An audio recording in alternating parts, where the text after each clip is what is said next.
It's time for this week's Woman of the Week now, and this week it is singer-songwriter Nico Ev.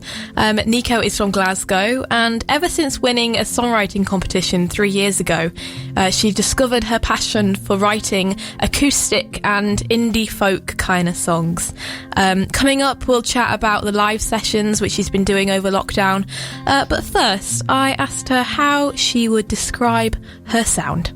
It's actually taken me a good few years to kind of get into what I feel like is now my style. When I first started writing songs, which was maybe about 3 years ago now, I sort of seriously started writing songs. A lot of people said, "Oh, that's so nice, it's really country." And I mean, it wasn't really the vibe that I was going for, but I could see where people were coming from. And I think elements of my vocal style definitely do sound a bit country. So I feel like as my writing progressed, I was more able to kind of shift it and shape it into what I like to listen to.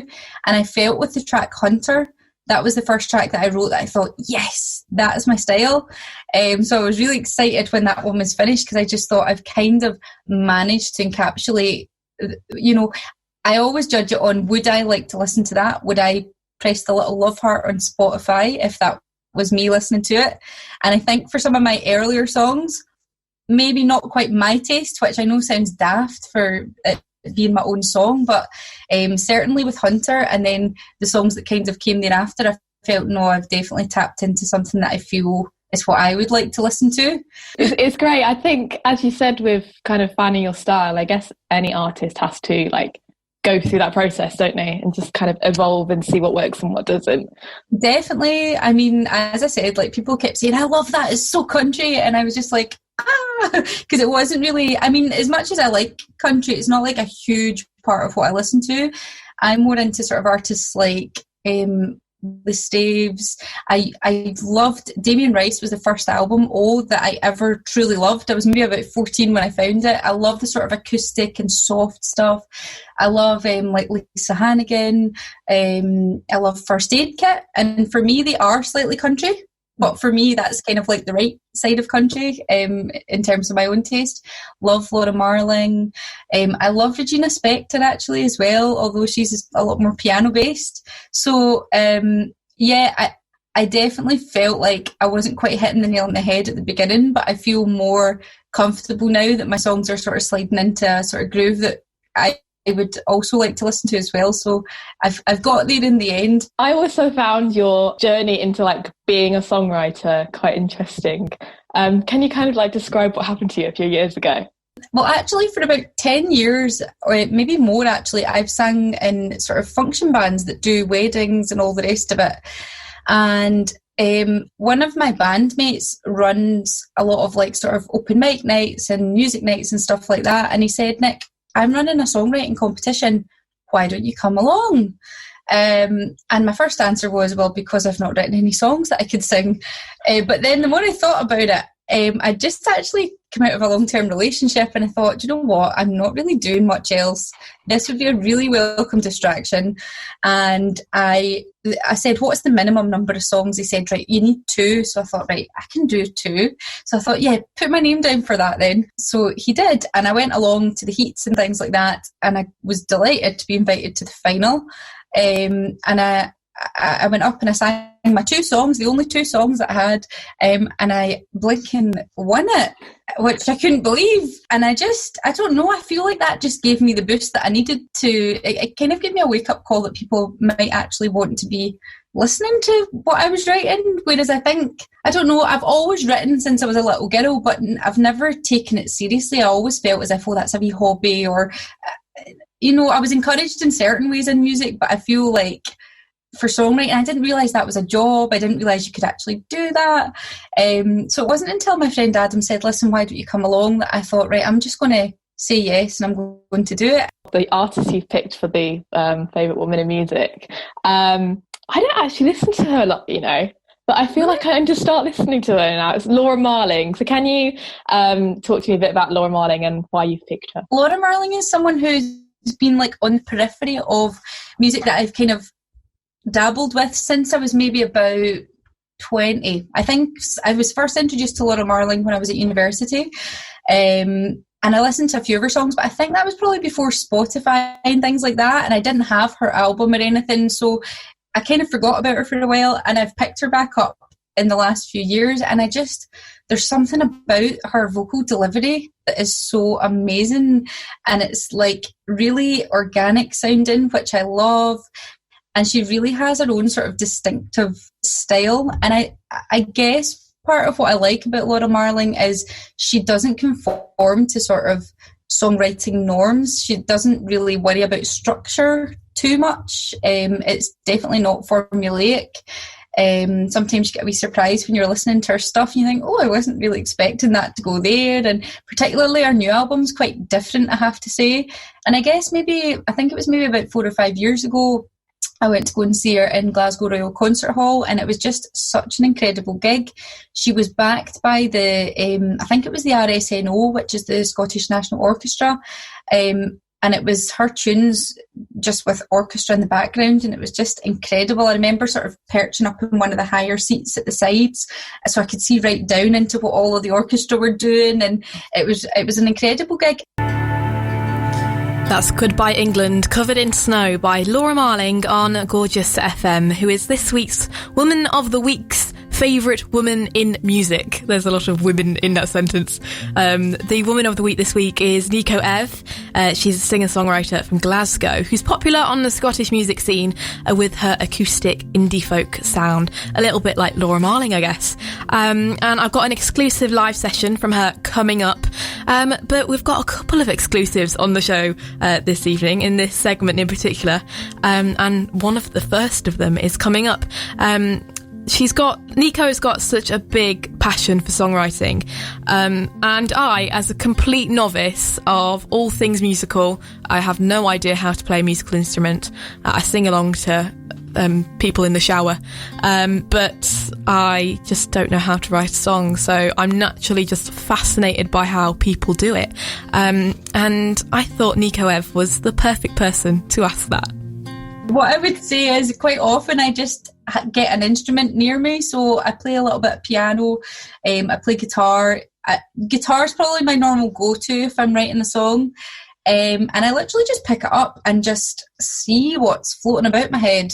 I kind of do everything at once normally, so I'll start just strumming a chord, and I'll just I do it when I'm in alone, so if anybody was to listen in, they would probably think I was going mad, but I just kind of open my mouth and see what comes out. And actually I've been amazed at the amount of sort of thoughts that have been going through my head without me even being kind of consciously aware of it.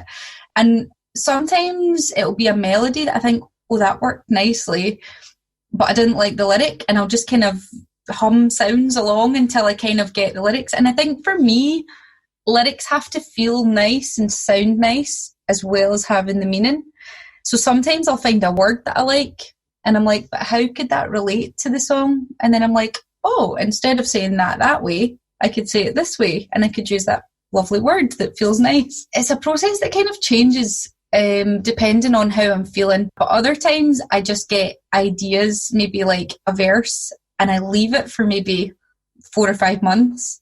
And then the next time I'm doing a wee session, I'll maybe come up with a chorus, and I'm like, oh, I'm dead stuck. And sometimes they are able to be kind of moulded together with sort of some changes of lyrics and things. They can kind of fit in and make something cohesive.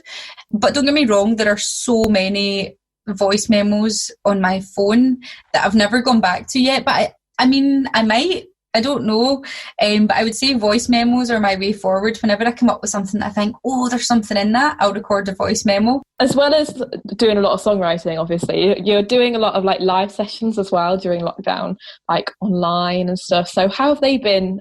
It's interesting. The first time I ever did a live stream was at the very beginning of lockdown.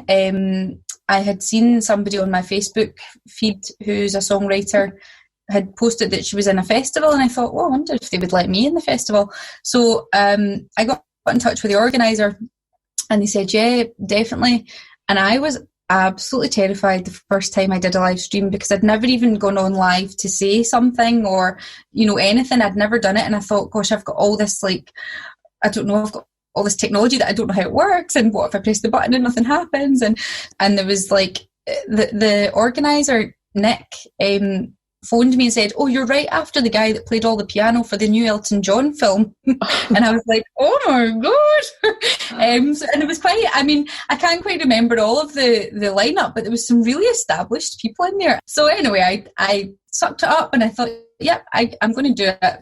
And so that was my first sort of experience into live streaming, and it went really well and it was really well received. But from that, I kind of got a little bit of confidence for doing it. I thought, right, I'm going to try and seek out a few more opportunities for this.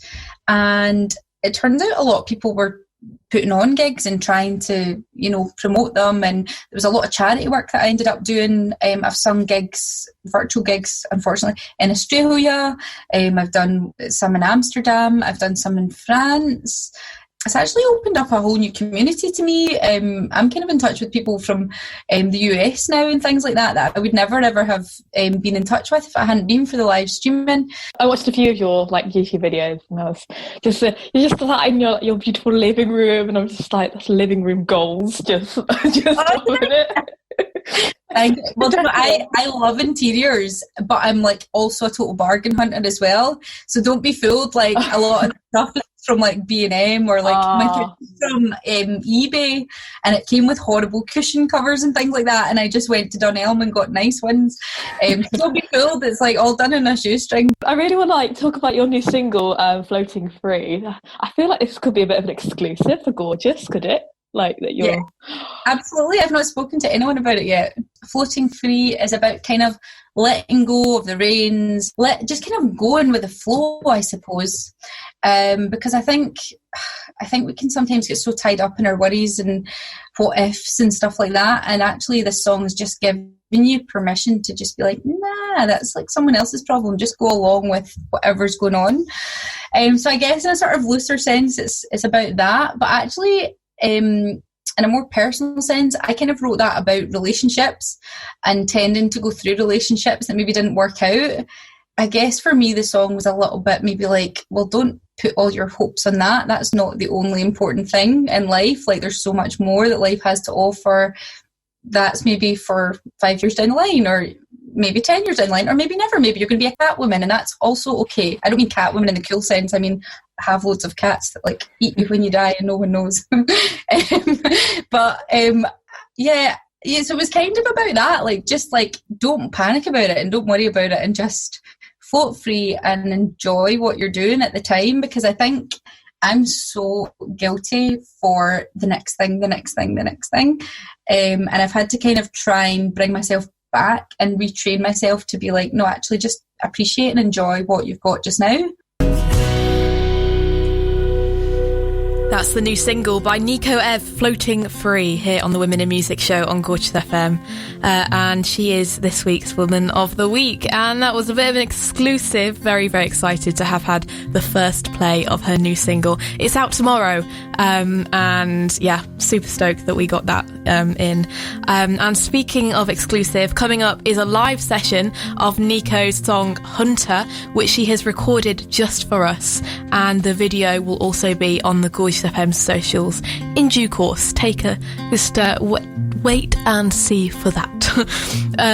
So earlier in the other segment, I talked to Nico about her online concerts, and when I was watching her recent living room concert gig the other day, one song about the story of Rosa Parks, the song's called Rosa, that song really stuck with me, so I wanted to ask her about it. It wasn't unintentional, right? I have to say, that's what I mean. Like, I didn't realise that was going around my brain. And it was actually before the Black Lives Matter movement really kicked off and things like that. It was before that. What had actually happened is I bought a t-shirt from this really cool company I think it's called the Spark Co. or the Spark Company. And they do really amazing t-shirts, kind of feminist, LGBTQI plus t-shirts and stuff. And I bought one that said nah, and underneath it said Rosa Parks 1956 or whatever it was, I'm not sure. And I just thought that is such a cool t-shirt, just like nah. And I was actually going over to the island of Arran, which is a little island off the west coast of Scotland, to play a gig that afternoon. So I was just about to drive down to the ferry terminal to get across there. and I was wearing this t-shirt and I had maybe like 15 minutes or something. So I was in my room, I was all ready, everything was packed, and I picked up my guitar, and obviously subconsciously I'd seen myself wearing the t-shirt, and I just started with the first lyric, "No," she said, "I won't go," she said. And it just kind of developed from there. I work in a school part-time, and I was speaking to a pupil that has additional support needs, and he'd been learning about history that morning, and what he said to me, he said, "Miss Evans, you know, if I was alive back in the day when Martin Luther King was alive, we would have had this sorted out. We would have sorted it out." And you know, I just thought that is such a kind of naive but really nice sentiment. And I thought, you know, I think quite often we do feel that we're powerless, and it's so not true. And I just thought this boy that, you know, maybe didn't have a full sense of the whole situation and the reality of it, he could see it so simply and so plainly, and he couldn't understand why it wasn't all sorted. And I think sometimes looking at it from those kind of eyes is beneficial. I guess you could say maybe looking at things as well from the eyes of a young child. It does seem so simple, and we overcomplicate things. Where do you see your future going as a singer and songwriter? What have you got coming up as well that's to look forward to? I'll start with what I've got coming up. So I've mentioned the live stream that'll be on YouTube, and that'll be staying on YouTube so people can go and tune in. I should say as well, I have a very modest YouTube subscription rate, and if anybody felt very generous and wanted to click the subscribe, I'd be so grateful. I also have the EP coming out. That'll be the beginning of December, and there'll be like a pre-order period as well. So if people are looking for Christmas presents or just want to support an independent artist, that'll be going on sale via my website, which is www.nicoevmusic.com. I'm also on socials at Nico Ev Music on Instagram, Facebook, Twitter, all the rest of it. So the EP launch is probably the biggest thing that I've got coming up over the next wee while. And in terms of where I see like the future going, I really would love to do an album next year. I'm kind of a bit stuck with that just now financially, just because obviously I've lost all my gigs and stuff. So I'm trying to think of clever ways how I can maybe try and raise some money. So that's maybe sort of short-term goals. In the long term, I don't know, like, I don't have an end point, like once I've got here, I've made it and that's it. Or if I don't make it there, then I'm leaving, I'm quitting. It's not, I don't see it like that. I think I'm just taking this as like an amazing journey and something that I'm, you know, working towards and seeing where it'll go and where it'll take me and what opportunities I'll have. The session that you've recorded for us is your song Hunter. And I just, you've talked about it a little bit already, but I love the song. And I love the video for it as well. I've watched the video for it. Can you talk to me about that video? And like, there's this little girl in it and everything. Like, how did you actually make that video? Do you know, this is a kind of funny one, because actually, as I was writing the song Hunter, I was visualising the video, and that's only happened one other time with another song called Lady, which I've not actually made a video for. So this was only the second time that happened, but I could see the forest. I knew it was a forest. I knew it was a little girl.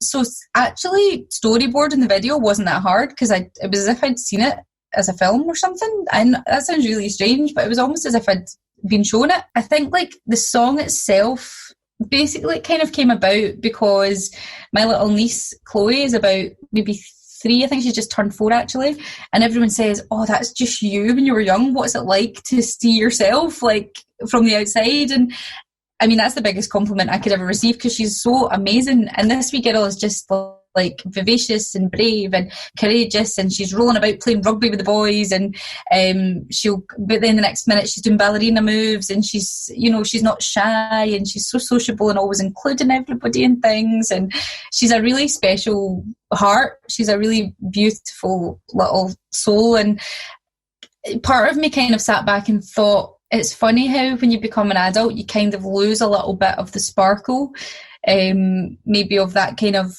innocence. And I was just thinking, gosh, I am like her and I can see it, but I feel like I've become a little bit jaded by, you know, actually becoming an adult. I guess that was kind of what inspired the song. The opening lyric is, "She is a hunter, she bears an arrow across her back." That's the idea of the bravery and, you know, the courage, and kind of, I guess, like the ignorance, maybe not knowing. I guess maybe innocence is a better word. But then when she kind of goes through the journey in the forest, the lyric "when she sleeps, she thinks about the rain," that's kind of like a kind of short realization that actually, oh, there are some scary things in here, and I am alone, and okay, that's a bit dark, and how do we deal with that? And I guess it's something that I had been thinking about for a good while, trying to keep the magic alive and see the wonder in life, even though it can be really hard sometimes and really a dark, scary place. I think the final thing for you to do, as I ask all of my women in music to do, is can you, in true radio style, introduce your live session for Gorgeous FM? Absolutely. So thank you so much for listening. I've been Nico Ev, and this is my live version of my song Hunter. There's an arrow across her back. That was Nico Ev, Hunter, her exclusive live session that she did for us, especially here for the Women in Music show. You can download the studio version of that song from her website, nicoevmusic.com. It is also on Spotify as of today. And her new single, Floating Free, comes out tomorrow on Bandcamp and I assume on Spotify as well. Her new EP, Hunter, will be out in early December, and you can follow her journey on her Instagram, Twitter and Facebook. Just search Nico Ev Music. She'll also be doing a live concert on her YouTube tomorrow evening from 7 p.m. So if you like the sound of what you heard there, you can hear more of it live on YouTube if you're interested in that.